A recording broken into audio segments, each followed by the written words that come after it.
The bandwidth for this episode of the AR-15 podcast is sponsored by the Firearms Radio Network.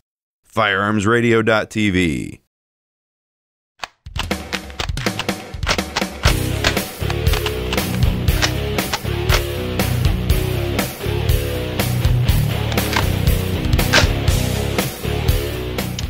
Welcome to episode number 98 of the AR-15 podcast. I'm your host, Reed Snyder, and with me today are my co-hosts, J.W. Ramp and Anthony Hardy. This is the podcast about your favorite black rifle. This show is for you, whether you're building your first AR or you've been building ARs for years. There is something we can all do to take our black rifle to the next level.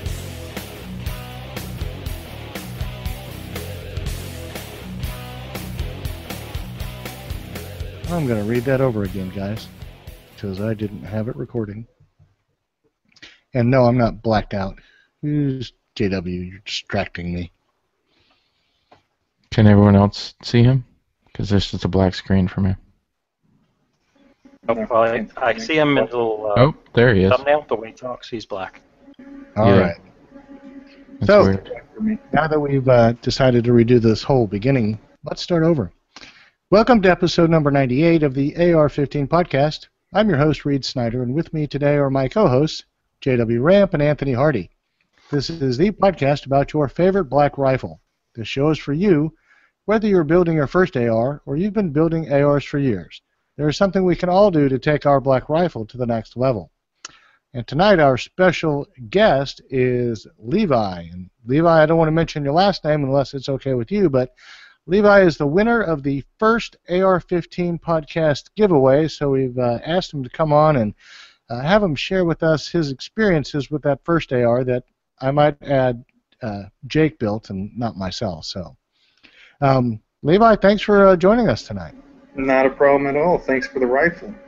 Well, you're very welcome. We were happy to give it away to a deserving listener, and understand that you're even in a state that's not very friendly to the ARs.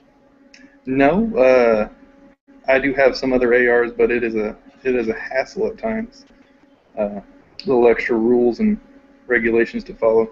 Luckily, my county is probably the reddest county in the state, so we got a lot of conservatives who keep everything better for us gun owners. Wow, there you go. All right, so before we get started, I want to remind everybody that it is Brownells that helps make this show possible.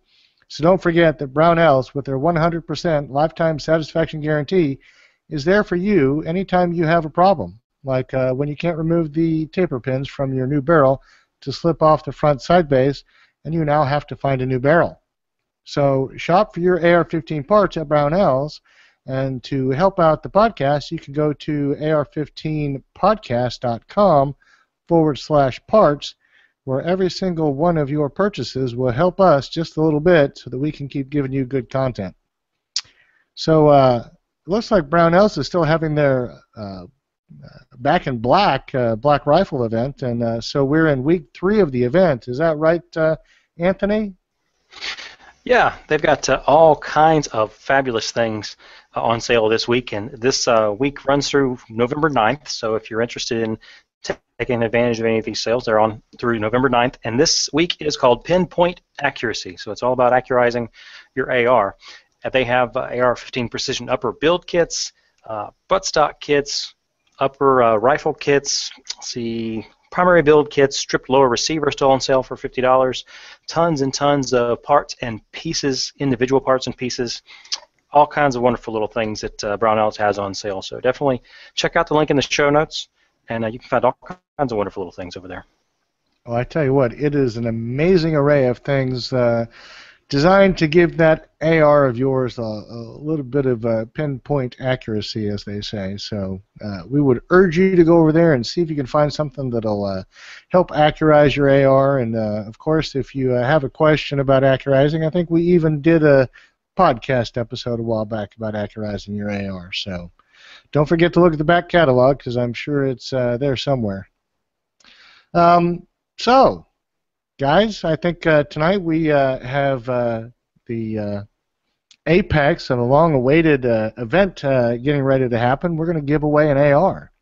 Woohoo! But before we do, I thought that we would talk to Levi about his experience with his AR and basically kind of give us a heads up of what he went through to basically get his AR into his own hands and how that process worked. And well, basically, Levi, tell us what you think about the AR as well. So, when did you hear about the contest that you entered? Well, I got onto your guys' Firearms radio network from early on, and right when you guys started the AR-15 podcast, I started listening from day one. And you guys said you were giving away a rifle, and I figured why not, and then I went to the page, and there's only like 100 people signed up at the time. I was like, 1 out of 100, that's good enough chances for me. It wasn't that by the time it ended, but yeah, I put it in there and worked out. The rifle's awesome. I had to put on some backup iron sights, and shoots great though. The trigger's awesome. Trigger's my favorite. Oh, wait a minute. Did you just say that the first AR did not come with backup irons? It did not. Okay, so Reed I told you who built it. Who remind us? That was Jake. No, I think I'm an adherent to the idea of backups. Now, Levi, tell me, was that rifle hard to shoot without iron sights? Well, yeah, you point it and you shoot it. I mean, it's not difficult, but it helps to aim. So basically what you're saying is that if you wanted to hit what you were aiming at, you had to have something. It helps, yeah. All right. Wow. No, I was just at the range for a group shoot from a Pennsylvania firearm owners forum. Guys get together like once a quarter and bring out all these crazy guns. And I was messing around with some different optics. I had my SCAR in my bag, but I didn't have an optic on it. And there's a front flip-up sight that's built into it, but there's no rear sight because I had pulled it off because I was using a scope. And so I was like, what the heck? Why not just give it a try without any optics? And so I had to figure out where it hit, just kind of sighting down the rail, Walking Dead style. And it worked pretty well. I mean, once you figure out what the offset is, I mean, you've got this great, wonderful, wide field of view, nothing obscuring your vision, and it was perfect for blowing up pumpkins.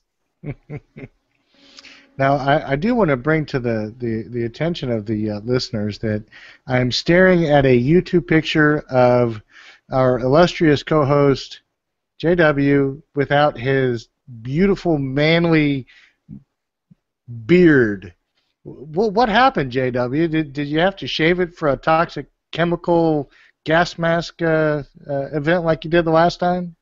Well, yeah, that's true. That was the last time the beard had to disappear. Yeah, this one was just had to clean up a little bit to see some people, and the beard ended up on the chopping block. So here we are in very first week of November, and starting it off clean. No shave November beard.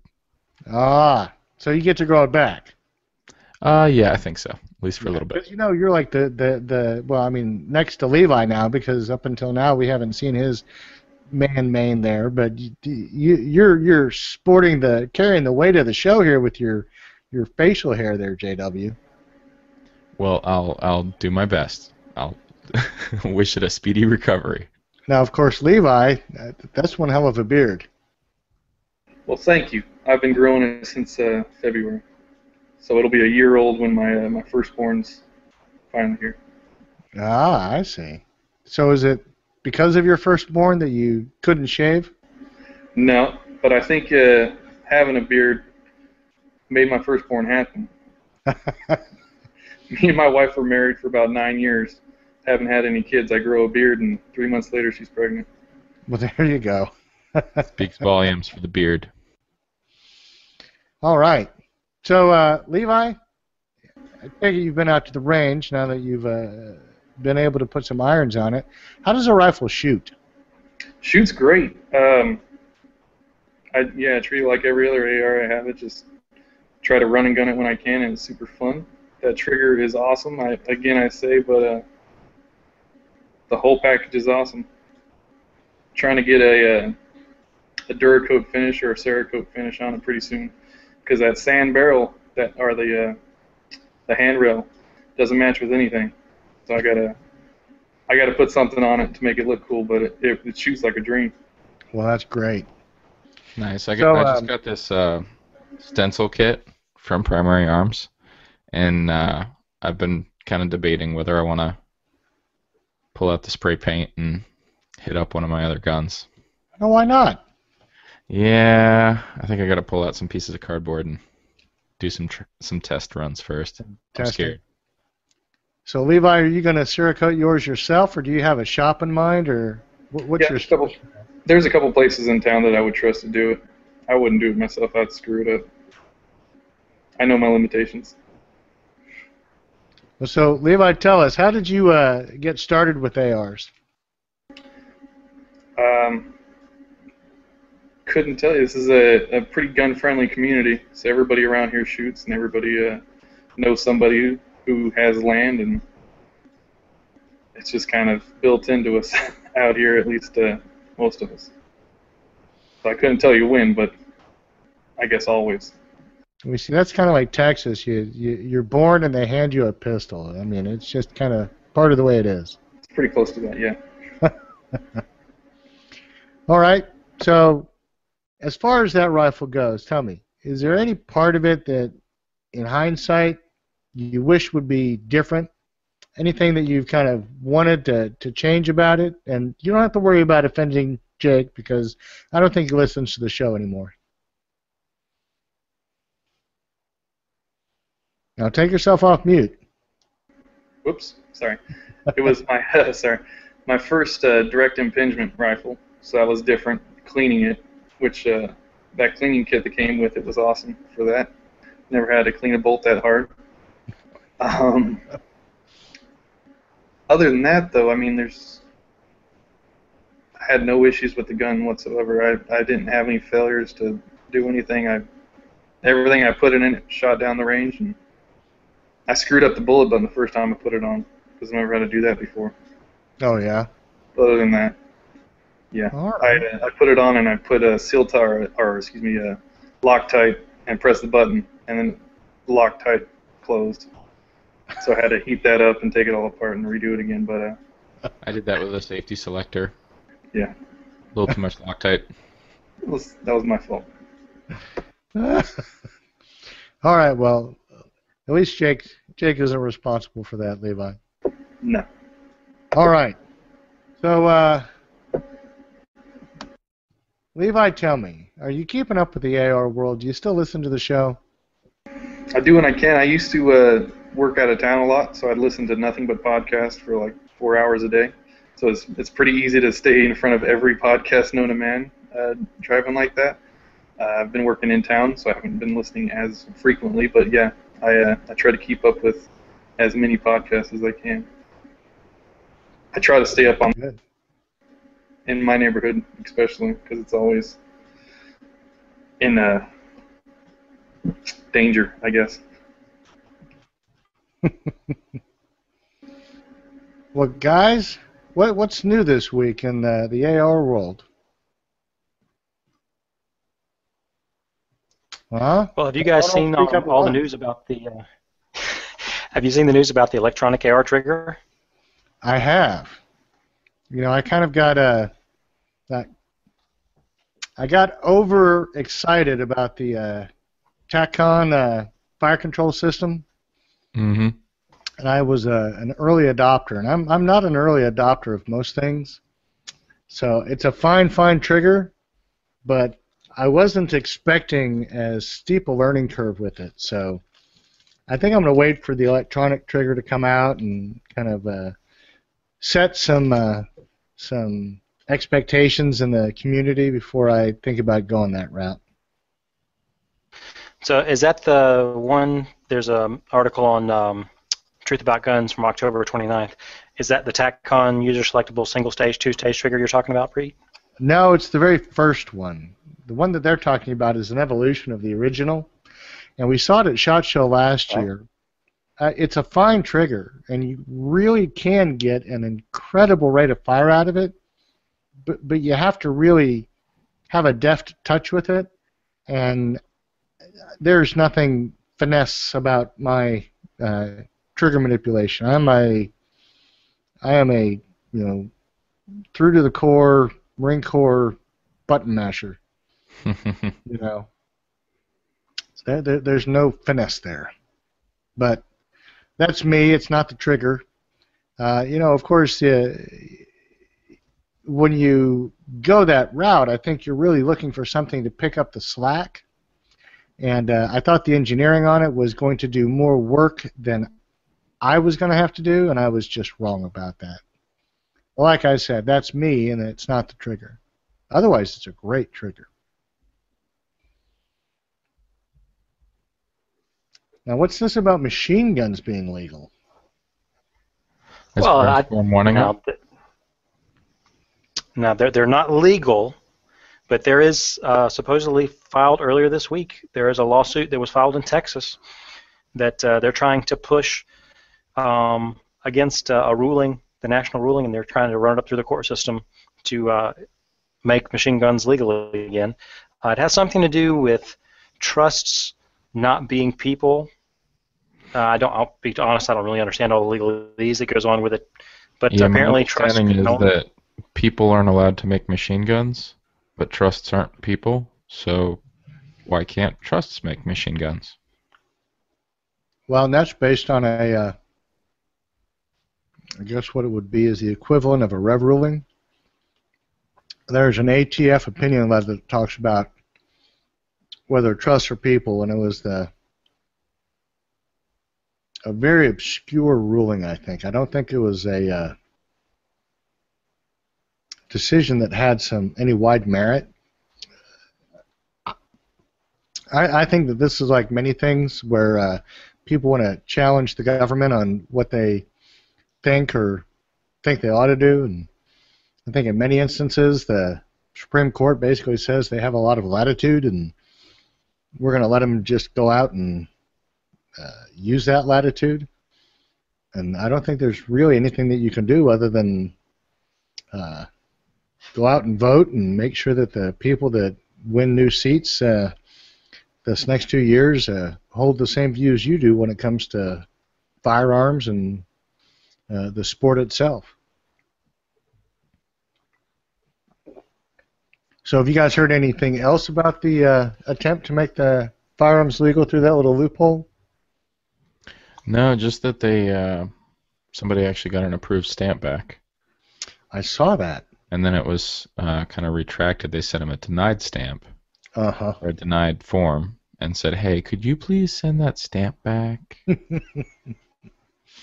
I just wonder who got chewed out for that Form 1 actually getting out of the ATF's hands and back into an applicant's eager mitts. Yeah. There's recordings of the phone call when he calls up the agent who's in charge of it and was like, yeah, so what do you guys want me to do again? And it's a pretty funny phone call. Well, so Levi, are you a big adherent of the machine gun side of the AR hobby? I sure would like to be. Yeah, if you're dealing with bullet buttons, I feel like it's something that's a little further off for you. Yeah, I would sure like suppressors and things like that. And none of that is legal. Well, so how far east would you have to move before it becomes legal? Is that like Wyoming, Utah? Yeah, it's all legal there. Nevada's legal. Arizona's legal. They're pretty short drives. Is that pretty close to you moving east? Yeah, I can get to Las Vegas in about 5 hours from where I live. Well, that's almost like getting out to my deer lease. Yeah. So speaking of which, I went hunting. It was opening season, opening day on the 1st of November in Texas, and I bagged a buck. So second day, I brought home the bacon. Congratulations.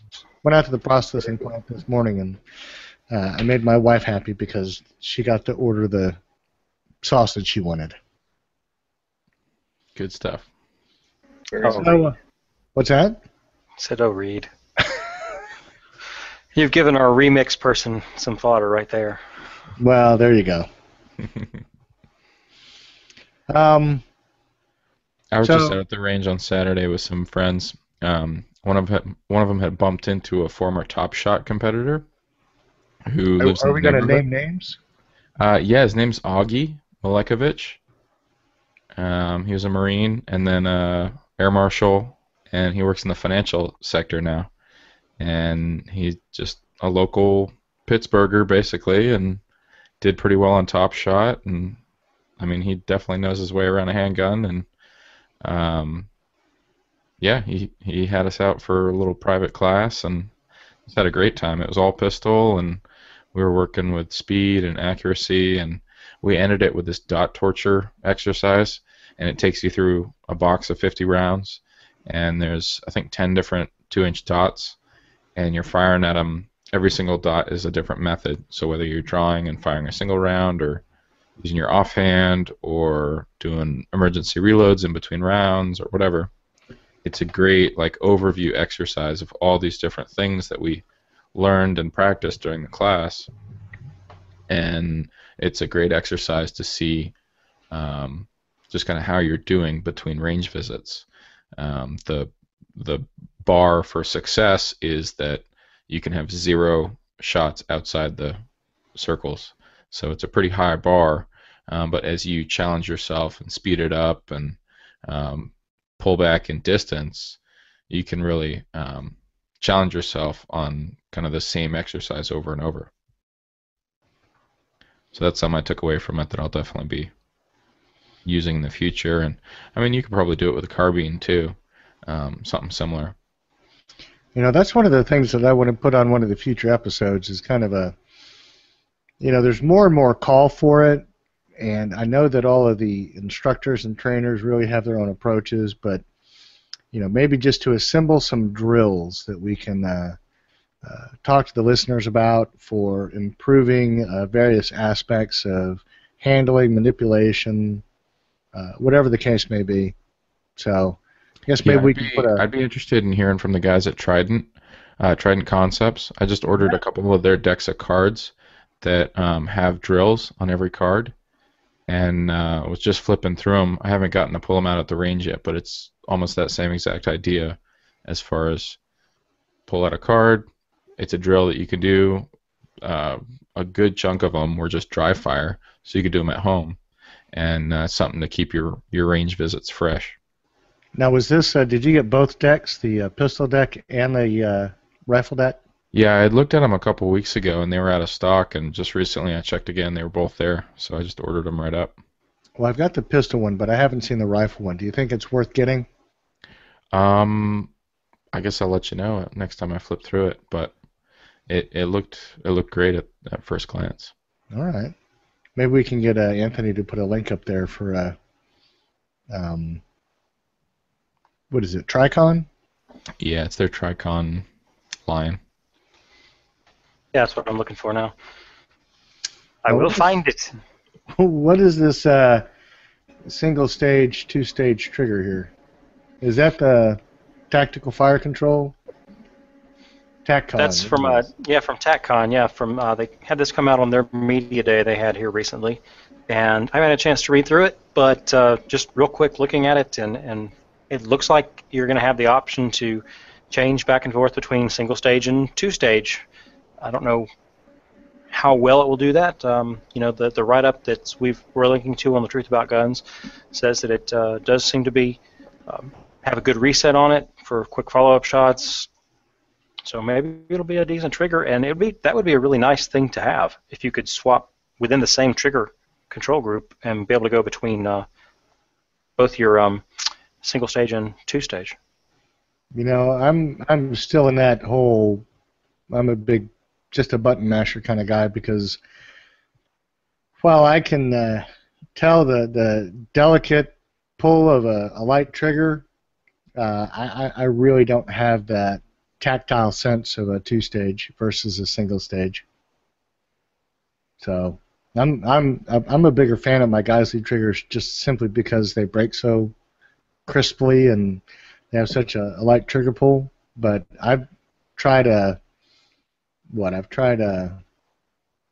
what is the Rock River two-stage national match, and it didn't really do anything that I was all that interested in, and can't remember the other one I tried. They just have never done anything for me, the two-stage triggers. Yeah, I've never had my hands on one, but I'd like to try at some point. I just checked Tricon. They have both the pistol and the carbine or the rifle cards in stock. All right, I'm going to have to get the rifle ones. So, JW, are you an adherent of single-stage, two-stage triggers, or have an opinion one way or the other? I guess my Geisley 3-gun or Super 3-gun, whatever they call it, is a two-stage because there's a take-up and then the gun goes off, but the second stage just like doesn't really exist. So it's like there's take-up and then the gun just goes off. So it's kind of strange. I've got one of those Super 3 guns. I don't think that I didn't think it was a two-stage. Yeah, I mean a single stage that I'm familiar with, typically it's just kind of a hard wall and you apply pressure and then it breaks. But maybe that's just what the bolt guns are like. Whereas with the Geisley, it's like there's a good amount of pre-travel and then it just goes off. Whereas two stages, it's like there's some travel that you apply pressure with and then it hits a wall and you have to apply a little bit more pressure to jump over that wall and have the gun go off.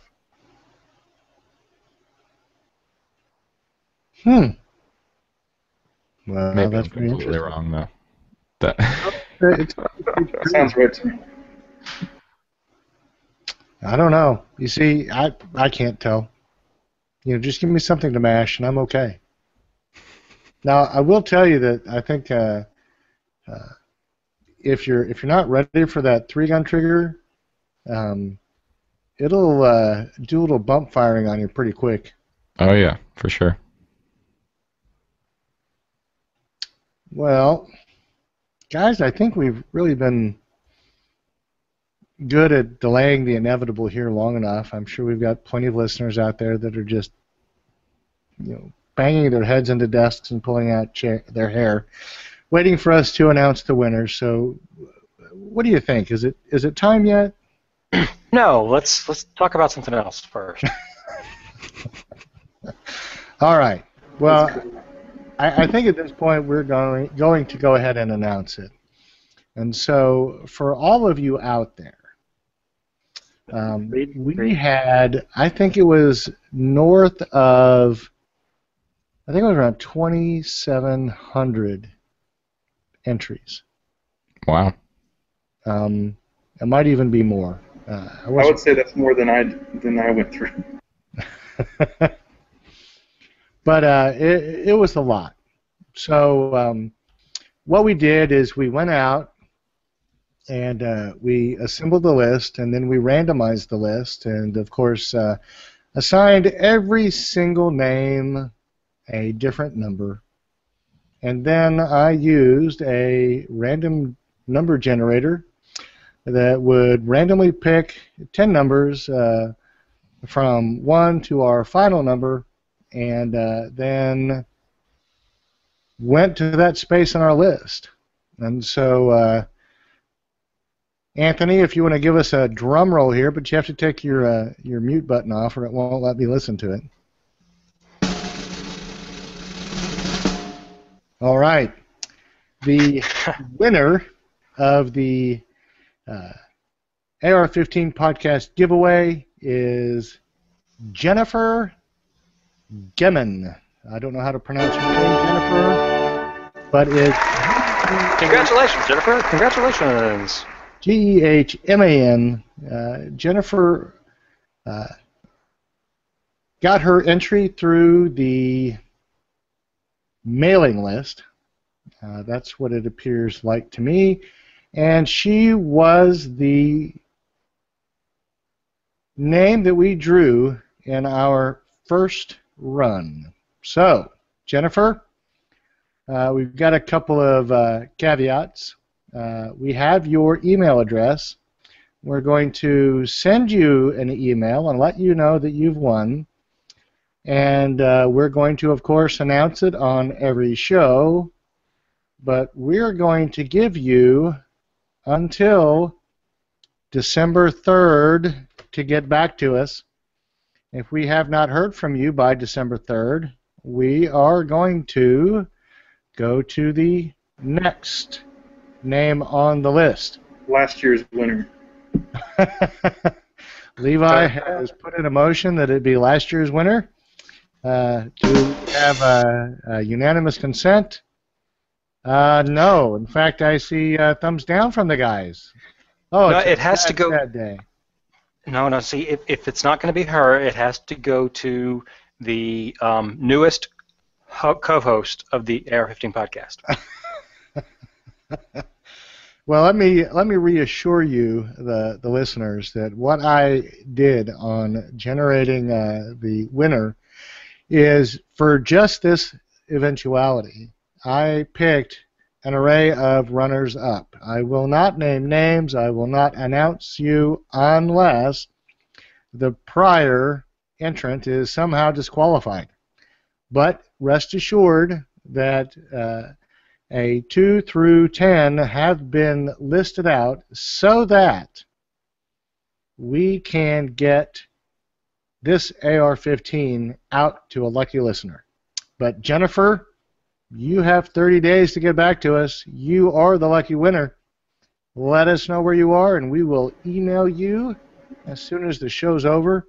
Hopefully we don't go into spam, because that would really be a downer for you.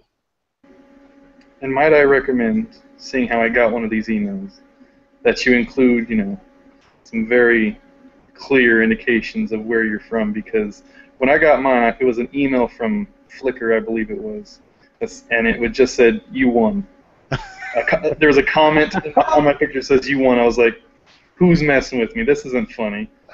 So there's like a day and a half period where I was not sure if I won, not sure if I should be angry at somebody for trolling me. So let her know, because it's mean. That is kind of a little mean. But I'll make sure that when we send it to her, it goes on official AR-15 podcast letterhead. So I'm not shocked that it's a woman, but it's something that I think that Anthony and JW and I have talked about. We would really like to broaden the base of the appeal of this show to more female shooters, and of course, I think that there's no better opportunity than at a moment when we have picked a woman to win an AR-15. If you have an interest in coming on and trying out to be a guest host, sit with the illustrious long line of other co-hosts, absent and present, and help put on the AR-15 podcast, by all means, we'd love to hear from you. We'd love to get a sample of what you're capable of, and just send it in. It was by that very method that we sit here today with JW and Anthony. They both did a great job, and we were very pleased to have them on board. And so if you are a woman who's interested in the AR-15, you love the rifle, you love shooting, and you have some free time, let us know. We'd like to get you on the podcast and maybe see if you could come and join the Firearms Radio Network family. So, JW, Anthony, Levi, anything to add here? Well, congratulations. I'm excited to see that rifle all put together and those videos that are eventually going to go up. Just can't wait to hear back from Jennifer about where we're going to send that gun, and then to see and hear back about how she likes it. Outstanding. So, Levi, what do you think? So I understand that you're a family man. Is your wife a shooter? She is. And, By choice, even. What's that? By choice, even. Yeah, she shoots every gun that I have. So you let her shoot your prize gun? I do. That is her baby because it's smoother than all my other guns. Well, I hate to tell you, I don't know if you consider this, but you realize that in California, being a community property state, it's half hers anyways. Yeah, whether I like it or not. Yeah. I'm not certain. I think JW might have the winning spot there. You guys aren't community property, are you, JW? I really couldn't tell you. I have no idea what that means. I just know that when I sold my house that I bought before I was married, in my name, solely in my name, when I sold it after being married, she had to sign off on it. Well, that's no good. We don't do that in Texas. You may be in one of those weird states. Well, in any case. So, a little housekeeping. Hey, Levi, tell me, when you won the contest, did you have to go out and find an FFL to act as a recipient? Not very far. I have a local FFL that I go through. Okay. And, there's a few of them out here, and he charged me the least amount of money, so I went to him. Well, the rifle, Jennifer, that you're going to be receiving is going to come the same way. It'll be submitted from our end to an FFL, and that rifle will go to an FFL of your choosing, where you will, fill out the paperwork and complete the transfer. So if you're going to be listening to the podcast getting this news, by all means, spend a little time and try to find yourself an FFL so that we can get this rifle transported out to you. So, guys, what is Jennifer going to have to do to obtain the rifle? Anybody going to... Well, as long as she's... Not a felon. Yeah, as long as she's not a felon and can pass the background check. And let's see, it's not California ready, correct, Reed? It is not. Or New York ready. So actually, I think Jennifer is an Ohio native. Nice, very nice. So let me come back here. You guys talk among yourselves, and I will scroll through the list of thousands of entrants. And I've been driving down to Ohio every single day for the past week and a half. Is that for work? Mm-hmm. No, it's not just for pleasure. Every night I just drive an hour. You just decide to go to Ohio. Yeah. Oh, come on, it's not that bad. Well, Jennifer listed her state of residence, I believe, as Ohio. OH. Now, that's not some weird former Soviet stan, is it? Ohio stan or? California. As far as we know, it's good old Ohio, USA. So I don't think Jennifer is going to have the same problems as our brothers and sisters in California and some of the other oppressive states. But no waiting period. I don't know. And I'm not a big follower of the guidelines in all of the other 49 states. Well, that's the FFL that she uses should know all those. Absolutely. Ins and outs. Yeah, and Jennifer, if you're out there and you're listening and you need some assistance, please feel free to contact us. You can email feedback@ar15podcast.com, and Reed can distribute that to one of us if he doesn't have the time, or we can help you locate some FFLs that might be near your location if you don't already know where they are. All right. Well, guys, any more housekeeping for our lucky AR-15 podcast winner? I'm jealous, and I want pictures, or it didn't happen. I won't believe it. I won't believe that the person's real. I believe that Reed's got it in the safe somewhere, taking it out to the range and shooting it if we don't get pictures, Jennifer. All right, so Jennifer, that's number 2. You're going to have to email a picture of you holding the rifle to the show so that we can post it up on the internet. I am, of course, going to have an FFL who will swear to and verify the fact that I shipped it out to a name not my own. So past that, of course, all the doubting Thomases here on the show will have to have evidence. But I'm gonna do my part, Jennifer, to make sure that this rifle gets to you exactly the way it is right now. Well, so guys, exciting news. We have another AR-15 given away, and I'm thinking about what's going to happen next. So, Levi, tell me, were you keeping up with the AR-15 giveaway this time around? Not as closely, since I don't think I could win twice in a row. Well, we didn't actually put a restriction. You should have entered.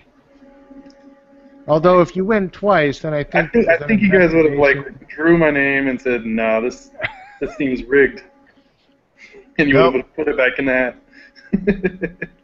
Well, if you were going to get another AR, if you're going to have one in a contest that you'd be willing to enter, is there kind of a flavor, a theme, an angle on the AR world that really has you excited these days? I would like to see a 300 blackout, or even a pistol. That'd be kind of cool. An AR pistol. A pistol AR. That would be interesting. Mm-hmm.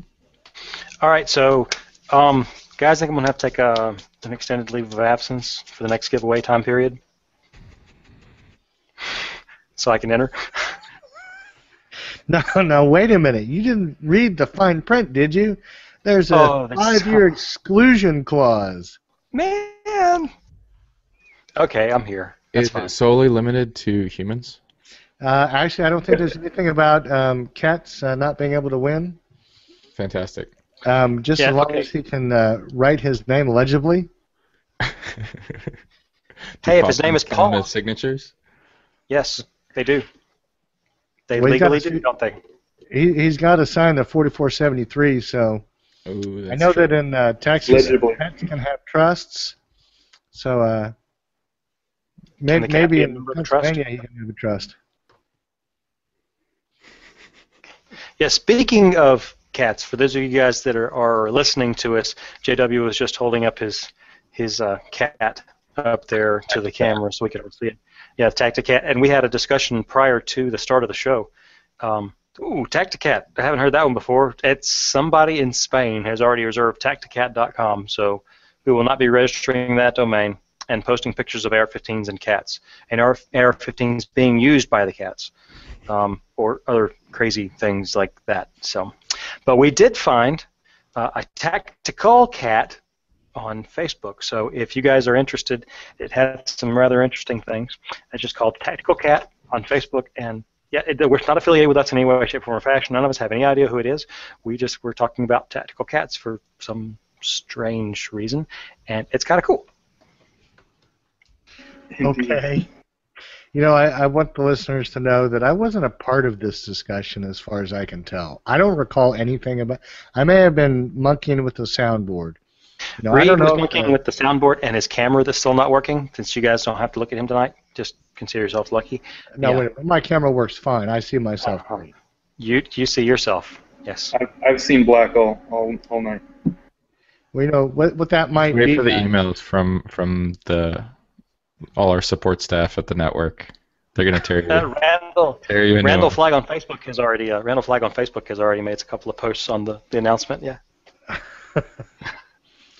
All right. Well, so one of the things I'd like to add to the last little bit of housekeeping is that we need some guidance for the next giveaway. Now, Levi brings up a good point. I think that a 300 blackout might very well be, in a pistol configuration, might be a very, very interesting build. Now, of course, with a SIG brace, that would give one an interesting kind of bridge between the pistol world and the SBR world. Of course, JW and I are adherents of the licensing, but you know, frankly, if you get an AR pistol with a SIG brace, then you're $200 and a little bit of a waiting period away from actually being able to slip any other kind of stock on it, and you know, Bob's your uncle, and you have an SBR. So, I like that, Levi. I think that is an outstanding suggestion. Okay. Can we make it a 300 blackout pistol? Well, that's what we just said. Oh, I was reading. Other material. Oh, boy. Well, so if you have any other ideas, send them our way. I have to tell you that I've been out to the deer release this weekend, and after bagging a deer, I spent a little time with my 300 blackout, and I'm suitably impressed with the round. I really am thrilled with the rifle. I'm thrilled with the build, and I think I'd be proud to stand behind a 300 blackout build and put one together and see what y'all thought. Reed, just real quick question, serious question actually. Did you change your opinion at all of the range usefulness of the 300 blackout?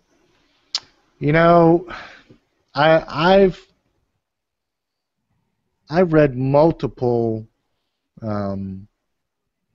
viewpoints of the round itself. In a suppressed caliber, I don't know that or in a suppressed load, I don't know that you're necessarily looking for distance. You're looking for close-in work, I think, with the ability to be a little more discreet. And so 100 yards is, I think, a very doable range. I think it's a very adequate range for that rifle. But, of course, when you get supersonic, you're looking at some pretty substantial rounds. And I think a 110, 125 grain round could probably get you out to a fair distance, an intermediate distance, with still some pretty sound knockdown power. Yeah, I took a deer at probably about 80 yards up in Alaska with my blackout. What did you do at 80 yards? Killed a deer. Ah. Now, was this a supersonic round? Mm-hmm. Yeah, it was What like a were you shooting? 147 or whatever like one of those Barnes TAC TXs. Uh-huh. See, I think it's still an outstanding round in the supersonic configuration. Yeah, I mean, it's an AK. And Mm-hmm. AKs put biological critters down pretty well. I don't think that you're going to get out to a mile. It's not a precision sniper's rifle. It's not designed to be, nor is the caliber designed to fill that role either. And frankly, it's a modern battlefield. Nobody has the one round that does all things. So you have to basically pick and choose. But for what the round is designed for, I think it more than adequately does its job, and I am a fan now. Of course, now I have to find the ammunition or load it, so that's the downside of not being employed by the government. You have to come up with your own ammunition. Mm-hmm. So is that it, Anthony? That's it. All right. Well, guys, you want to do some feedback? I'm going to have to say goodbye for the evening, gentlemen. That's right. JW is waking up early. He's almost waking up as early as we did in the Marine Corps. But you're not complaining nearly as much as we did. Yeah. Just one note. I know Arturo had a question about SHOT Show. Reed, I believe you have your media credentials. I just got confirmation that mine are on the way, so we'll be there. And if there's any other listeners that want to meet up while we're there, we'll definitely get that together. We have to figure out what nights everybody is going to be available and see what we can put on. But, certainly I think that we'd be more than happy to try to get something organized and see what we can do. Of course, SHOT Show is a little difficult to get into, but if you can get into it and you're going to be in it, let us know also. I think that's how Michael C. became not only a fan, but a host of the podcast that he's running now. So, obviously, it might kind of be an easy segue into you getting a job, an unpaid job, where people gripe at you sometimes, but still a fun job. Yeah. So definitely keep in touch, guys. If there's any of you planning on being in Vegas here, let us know, and we'll try and make something happen. All right. All right. See you guys later. You have a good evening. Night. All right. Bye. All right. Levi, you going to be able to stay with us? Sure. All right. Well, let's go ahead and do some feedback.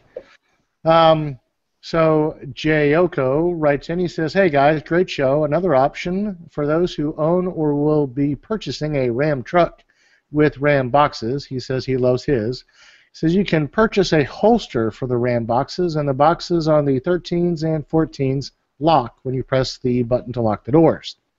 So he put a link for the holster, and I could not get it to repopulate in our feedback. So maybe Anthony, our resident superhero and guru of all things internet, can make that happen for us. But he says that he's found them on Amazon for about $250. I think that's a pretty awesome deal to be able to carry a couple of long rifles in the cavity of the bed of your truck and always have them available. You know, I drive an FJ, and frankly, there's no place I could put an AR that I wouldn't have some anxiety that someone's going to take it. So, Levi, tell me, do you live in a part of California where gun racks are prevalent, or is everybody pretty much careful about where their ARs lay around? There might have been at one point in time, and there's probably some backwoods you can get to that it might still be, but no, there's a lack of gun racks around here. Well, you know, the city where, you know, Dallas is not quite the gun rack place it was back when I was in school. Back then, you could actually drive into the parking lot with a shotgun and a gun rack and go shoot some dove in the afternoons after school, and nobody would think twice. I don't think that happens these days. Not around here. So, John W.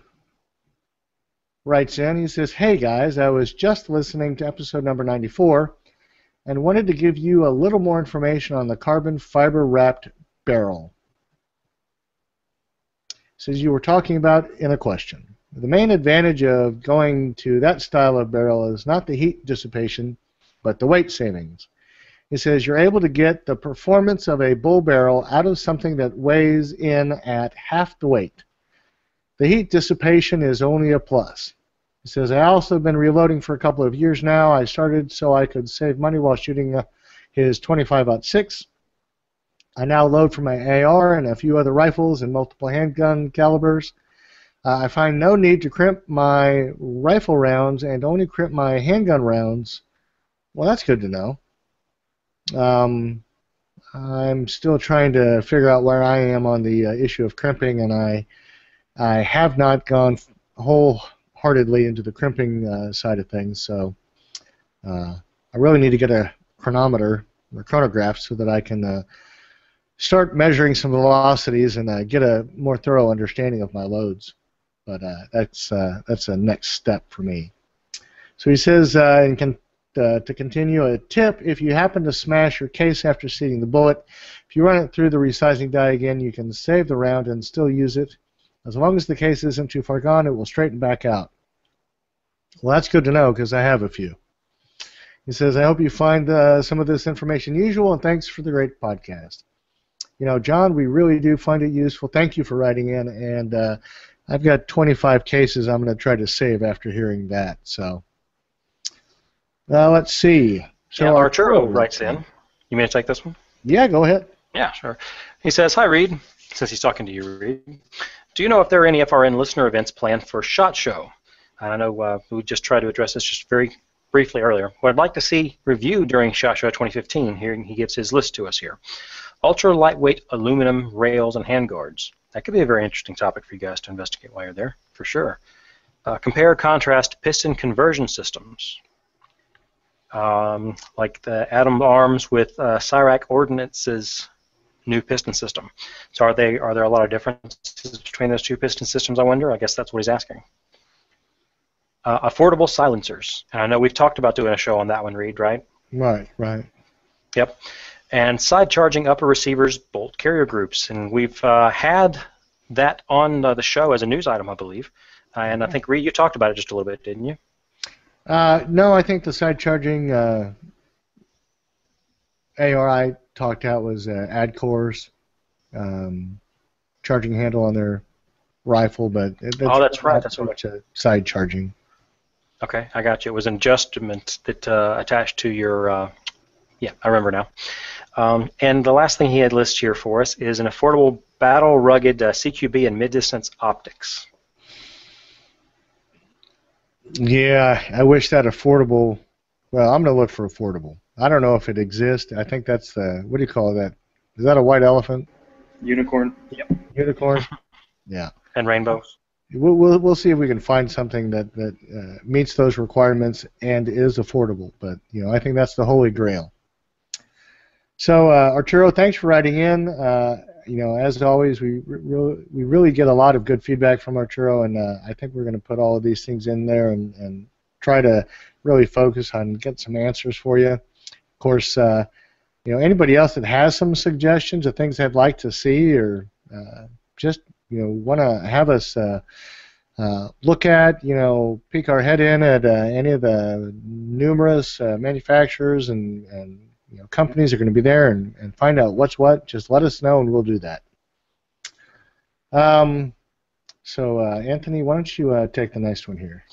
Yeah, this one's pretty good. This is coming in from Lumbee, so we appreciate you writing in, Lumbee. He says, greetings and salutations from Lumbee. Regarding the incredibly ugly AR pistol in episode 97, it's not actually a Franken gun. It's a professional ordnance carbon 15 pistol, specifically of the Type 97, appropriate for the episode. Yes, it is, sir. Denoted by a fluted barrel and quick detach compensator. It had a carbon fiber reinforced receivers and a proprietary bolt carrier and recoil buffer system. The goofy-looking gas tube shroud is perforated steel sheet. That's interesting. That's very interesting. And you were right about the laser dongle thingy being attached to the flutes in the barrel. It was an accessory available from the factory. Too bad Professional Ordnance had terrible quality control, or these things might be more than just a curiosity. Thanks for all the work you put into the show. It continues to be pretty great. Semper Fi. Semper Fi. Thank you, Lumbee. That is always interesting when we have our listeners write in and clarify some obscure piece of AR trivia that we've put up there or clarify something that we've just flat out gotten wrong. We always like that. Definitely. So definitely thanks again, Lumbee. Lumbee's contributed before, and we really like to hear from everybody that comes in and talks to us again and again. And Levi, we're a little upset that you don't write in more often with feedback. So, now that we have you here, we're going to scold you on the podcast. I think you need to be able to know how to read and write to be able to do that, and work a computer. Well, wait a minute. You're sitting here on Google Hangout talking with us. I think you've got the basics mastered there, Levi. I don't want to hear any excuses. I was coached. All right, so Tom J. writes, and he says, hey guys, just wanted to share with you my Franken gun. He said, this is my first 80% lower build of 3. The ironic thing is I named it Franken gun. Because of your podcast is the reason I started building Americans rifles. That's what he calls ARs, Americans rifles, which I think is an apropos use of the two letters A and R. But he says, keep up the good work and always look forward to your opinion/advice each and every week. Tom J., thank you very much. Tom J., he did his own milling on his 80% lower, and I got to tell you, it's a really nice job. It's not in the show notes now, but I am going to send it to Anthony, and hopefully Anthony can actually get it in the show notes. Definitely. Huh? Definitely, not a problem. All right, so Anthony, there it goes, off to you through the internet. Very good, sir. So our last one is from, no. Second to last one is from Eric G. He says, just started listening to the show a couple weeks ago since I just finished my first AR. Y'all do a great job covering different topics and keeping my 70-mile round-trip drive to work from driving me crazy. He says, keep it up. Yes, I'll leave a 5-star iTunes review soon. Looking through the archives, I can't seem to find shows talking about optics choices. Can you point me in the right direction with show numbers? I'm having a hard time deciding which way to go with optics. I want the best I can get of both worlds, long range, reach out accuracy, and close range speed. At this point, I'm leaning towards a 1:4 power or a 5-power scope with maybe a small red dot mounted on top. But then I really like the Vortex Strike-Fire 2 red dot, and I read Vortex is good stuff. As far as budget, got to keep it low for now, under $250. I'd love a Burris setup, but that is out of the question anytime soon. What do you think of AIM Sports or any other cheapos for that matter? So, Anthony, it was episode 55. He was asking which episode was the optics episode. That's where we had Peter Palma and all of the wonderful other Marines that came on to join you guys for the show back then. That was episode 55. All right.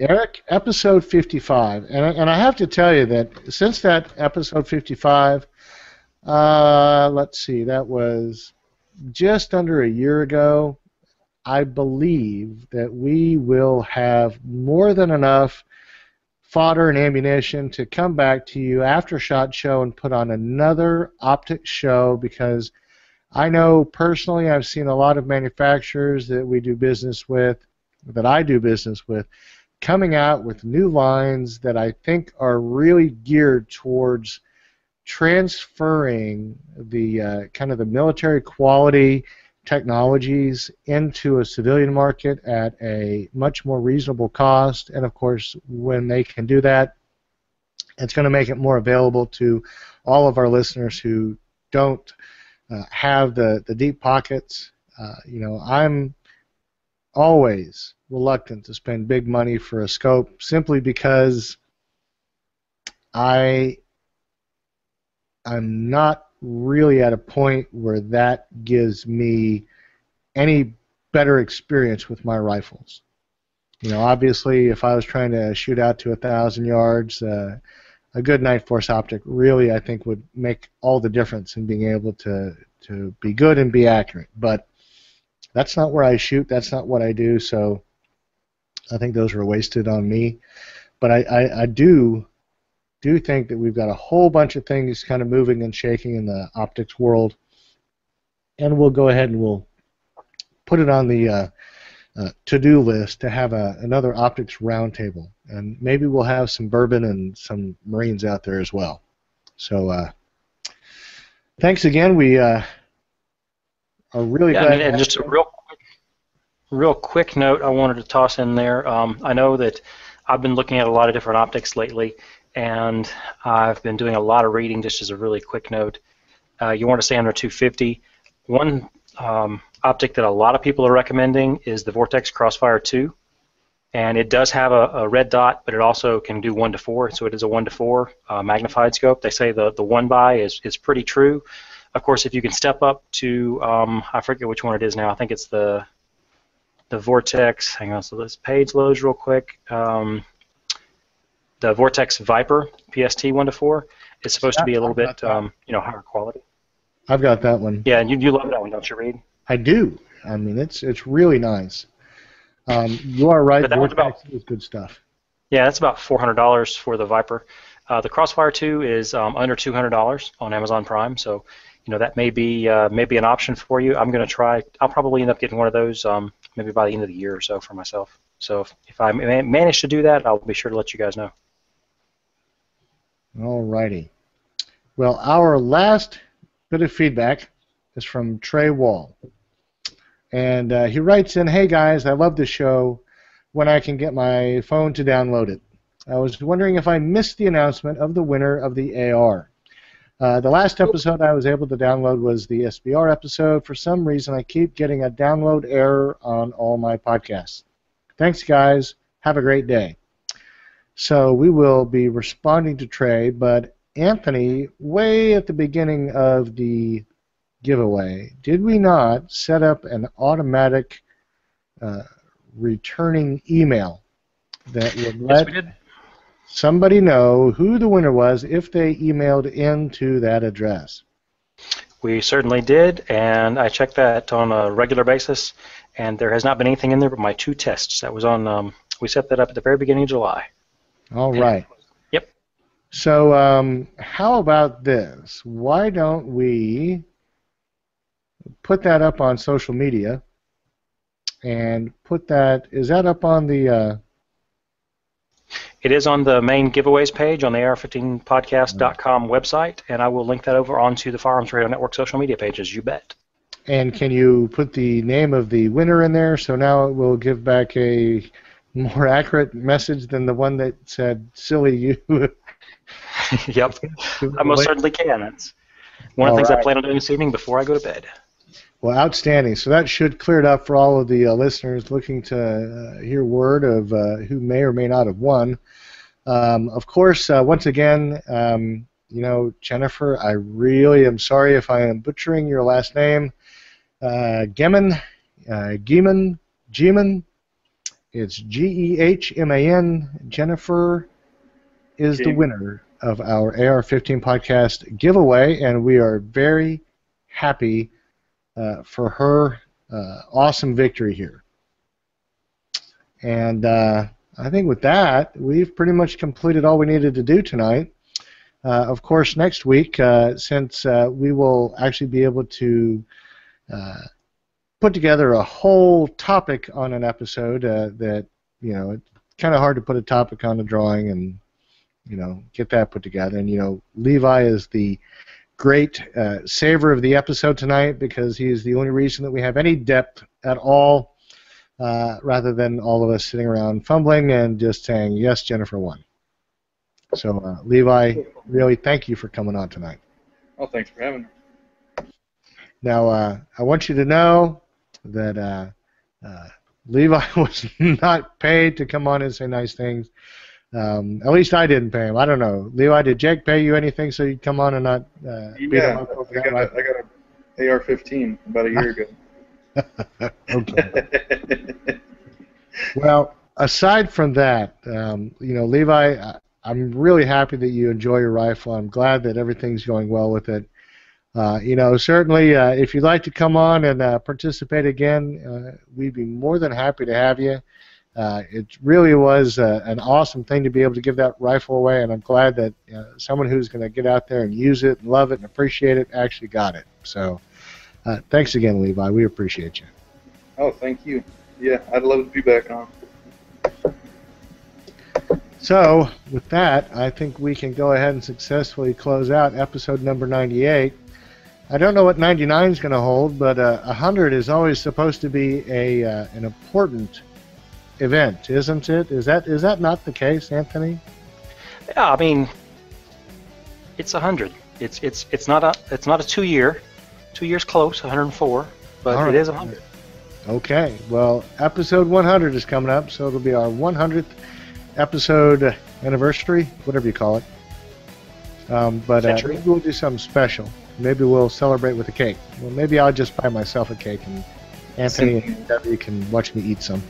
That's about the way it'll go, yeah. Yep. All right. Well, with that, let's go ahead and close out.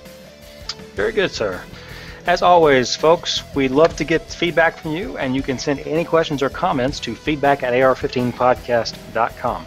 You can send us recorded voicemail by using the SpeakPipe plugin on the right-hand side of the AR-15 podcast website. You can subscribe and listen to the AR-15 podcast for free at firearmsradio.tv/iTunes.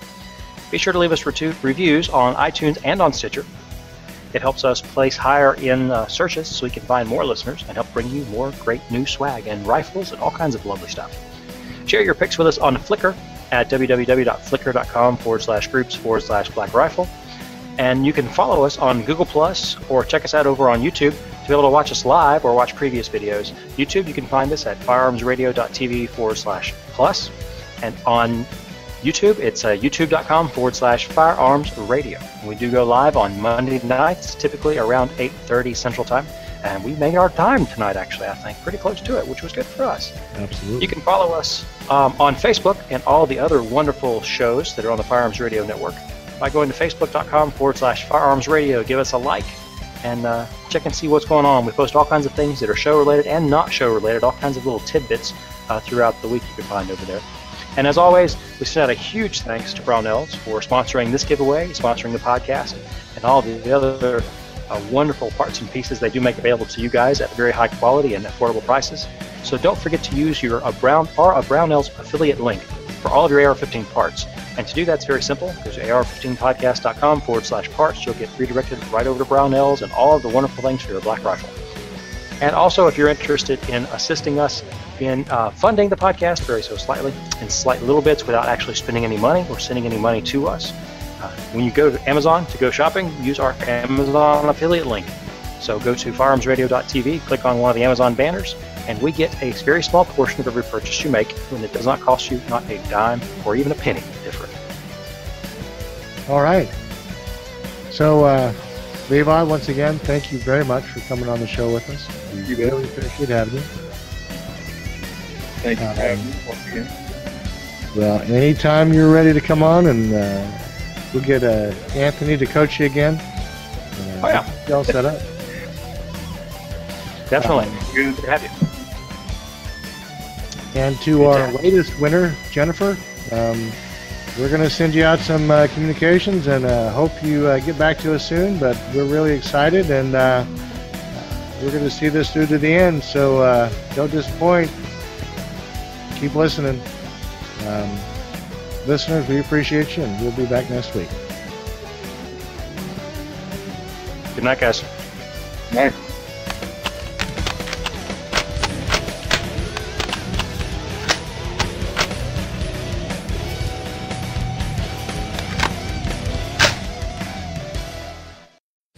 This has been a production of the Firearms Radio Network. You can find more information at firearmsradio.tv.